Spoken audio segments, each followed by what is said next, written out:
I immediately felt annoyed as I noticed my sister, Jenna, calling me. Their car should have been at the cabin more than 20 minutes prior, yet I'd somehow managed to arrive there before them. "Hey sis, where are you at?"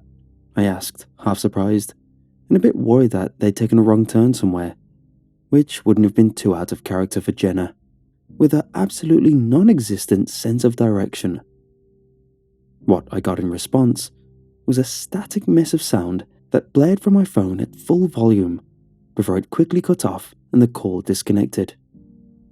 Out in the middle of nowhere, it wasn't an uncommon occurrence, and I figured if I drove back down the road, I'd get a few bars of signal. Our lonesome cabin was situated only a 3-hour drive from the closest town, in the most desolate part of the country, only accessible by a road that had gone without maintenance for what seemed like a century. To most, it might feel like a post-apocalyptic wasteland, but for us, it was the perfect escape from the noise surrounding New Year's Eve. The plan had been to drive together, but with work keeping me back and them driving ahead, we'd split up. Even then, it wasn't the first time we'd driven there, so she should have known the way. I called Jenna again once I got a few bars on my phone, and once she answered, it became clear how distressed she was. In the background, I could hear her 2 kids crying, and Jenna doing her best to keep calm. "Jenna, what's going on?" I asked, my annoyance quickly turning to worry. We hit something on the road," she said. "What, you mean like a deer or something?" I asked. I don't know. I hit my head pretty bad when we crashed. Didn't get a good look at it. It fell into a ditch somewhere." Her voice shook with each spoken word, and whether it be from the impact or a rush of adrenaline, she sounded like she was on the verge of tears. "Damn, are you alright?" "Yeah, I'm just a bit shook up, but..." she trailed off. She stopped speaking, and I could hear her walking away, trying not to alert the kids to the situation. I can't get the car started again. Could you please come pick us up? It's dark, and the kids are getting scared." "Of course. Where are you?" "At the T-junction on Glover Road, but..." She stopped mid-sentence, as if something had cut her off. "Sis, you alright?" "Yeah, please, just come." I'd already started the car back up before she asked. It wouldn't be more than a 20-minute drive back to Glover Road, and though it was dark without reflective signs and frozen ground, I could get there before she started completely panicking. "Alright, I'm on my way. I'll call you when I get close," I said. She thanked me, and I hung up. The landscape around me was dimly lit up by my headlights, revealing frozen glass and leafless trees. During the day, it looked like any other winter wonderland, but in the dark, it could bring out the shivers in even the most seasoned adventurer. Once I'd gotten about halfway there, my sister's name lit up on the phone. I slowed to a halt and picked it up, not willing to drive and talk under these circumstances. "Hey, what's up?" Are you far away?" she asked nervously. "I'm about halfway. I won't be long. Why are you calling?" She paused for a second before responding, breathing erratically as she mulled over what to say. "It's just that..."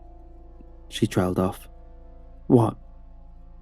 "The thing I hit. It's moving." "The thing? You mean the deer?" "No, it's not a... it's something else.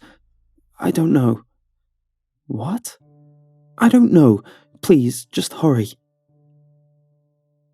Confused as to why she called me a second time, and annoyed that I would have almost been there if not for the disturbance, I hung up and kept driving. After a few minutes, I pulled onto Glover Road and continued towards the junction. I put on the high beam to make sure I didn't accidentally crash into my stranded sister or whatever she had collided with herself. As I arrived at the junction, I saw no sign of a crash and realised that despite my sister's instruction, she might be on the wrong road entirely. Keeping me company was nothing but the cold and an old wooden sign that read Glover Road, with Jensen Street going up from the junction. I sighed and called my sister for a third time. "Jack?" she said, sounding absolutely terrified. "Yeah, I'm here already, but you're not," I said. "You sure you broke down on Glover Road?" She didn't respond, but I could hear her trembling breath and crying kids on the other end of the line. "Sis, you okay?" "It got back up," she whispered in shock. "What did?" "The thing we hit. It got back up and ran off into the woods." "What was it?" "I don't know. I couldn't get my flashlight in time. It was too fast, but it was tall. It ran on 2 legs. It didn't look like any animal I've ever seen," she said. While the forests in the area were known to house many strange creatures, and bizarrely large elks, nothing fit the description my sister had just given me. Though what irked me more than the strange animal she'd hit were her whereabouts. "Hey Jen, let's just do a video call, then you can show me your surroundings, and I'll come pick you up," I said nonchalantly, trying to keep her calm. "Okay, but it's pretty dark, and my camera sucks," she responded. We turned over to a video call, and she brought up the flashlight to give me an inkling as to where she was. "Look, here's the sign," she said as she pointed a camera towards an old wooden sign. "Glover Road, Jensen Street," the sign read, just like the one I stood next to. "Wait, that doesn't make any sense," I said, and showed her the same sign on my end, proving that we were in the same location, yet couldn't see each other. "But where are you?" she asked. "I'm literally in the same spot as you. I don't understand," I said, a hint of fear showing through my voice. "Look, I'll just call the police. I don't know what other option we have. Just stay by the car and I'll call you right," I said before I was interrupted. "No, wait," she practically yelled on the other end. She pointed a camera towards the tree line, her flashlight barely reaching across the road, creating nothing more than a pathetic outline of the trees, and something moving between them. "Do you see that?" she asked. "Is that the thing you hit?" I asked. Before she got a chance to answer, the figure shot out from the trees, becoming clear in the light. There it stood, 10 feet tall, a bizarre mixture of animals merged together with bones protruding through its pale skin. His face was nothing more than a mangled lump of flesh, poorly fitted to its body, and in the centre lay a massive hole, resembling a disgusting mix between a mouth and a singular eye. "Oh God, what is that thing?" she yelled. It let out a broken roar before it charged at my sister, crossing the distance between them in just under a second. She pulled back towards the children, grabbing onto Laura, her 2-year-old, who'd inexplicably gotten loose from her seat, and shoved her into the car. As she turned to help Alex, the creature lunged past her, grabbing onto the 10-year-old and snatching him away within a second. "No, let him go! Alex!" my sister yelled. But the thing had long since retreated back into the woods. I quickly glanced over at the tree line from where the creature came, but on my side, it was empty. A world occupied by nothing more than darkness. Whatever separated my sister and I, it wasn't distance. "Help!" she called out. "Alex!" I'm going to call the police. Hold on." I hung up and dialed the number. No response.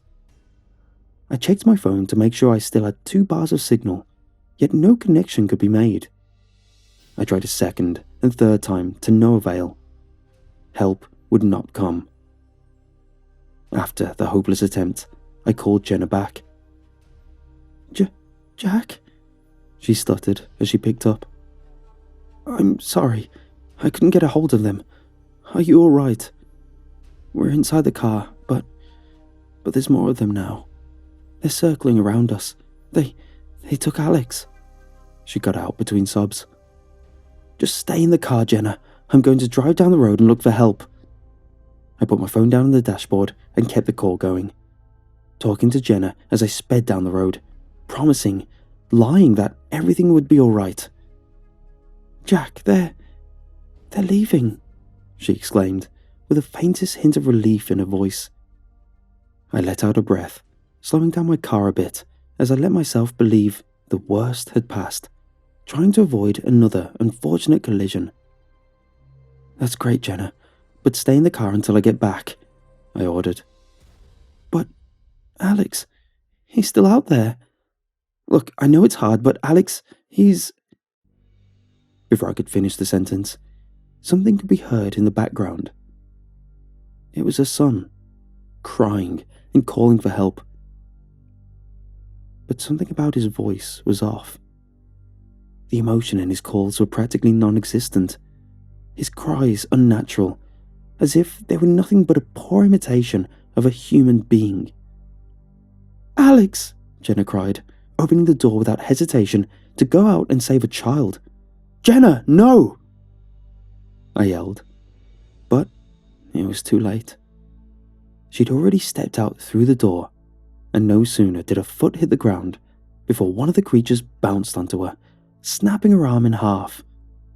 She dropped the phone, and in the struggle, I could hear the car door closing with Laura still inside, while Jenna was torn to pieces by the horrific creatures. I kept driving against my strongest desire to turn around and help, but I knew that I could do nothing to reach her, no matter how hard I tried. Jenna, I yelled, but the call had long since disconnected, leaving me alone in absolute silence. As I sped down the road, I kept trying to call the police, but no matter how strong my signal was, I couldn't reach anyone. Even while going far over the speed limit, it took an hour and a half to reach the nearest little village. Once I drove into a more populated area, I managed to flag down a police car that happened to pass by. While I told them what was mostly an incomprehensible mess of words, they managed to get the gist that someone was hurt, including a child. I headed back towards Glover Road on board the police cruiser while I unsuccessfully tried to reconnect with Jenna. Another 2 hours passed, driving down the icy roads, and once we got there, I was more than surprised to be met by their wreck of a car. Jenna and Alex were nowhere to be seen, but in one final act of defiance, my sister had managed to lock the doors from outside, preventing her youngest, Laura, from getting out. The little girl sat crying inside her car, her entire world shattered in the span of just an hour, as her entire family had gone missing. The police did a thorough search, but couldn't find the remains of neither the monster or Jenna. As far as the evidence showed, they'd never existed on that road. Whatever I told them, it was limited to what I'd heard on the phone, and Laura, being 2, had little she could say, as much as she wanted her mother back. Had my sister not decided to leave early, and work not keeping me late, we might have driven the same car, and all of us could have either been fine or died a horrific death together. I wish there was more to the story, that I could have given you all a happy ending, but instead, I'll have to leave you with these simple instructions. If you ever break down on Glover Road, stay in your car and pray that someone else happens to drive by.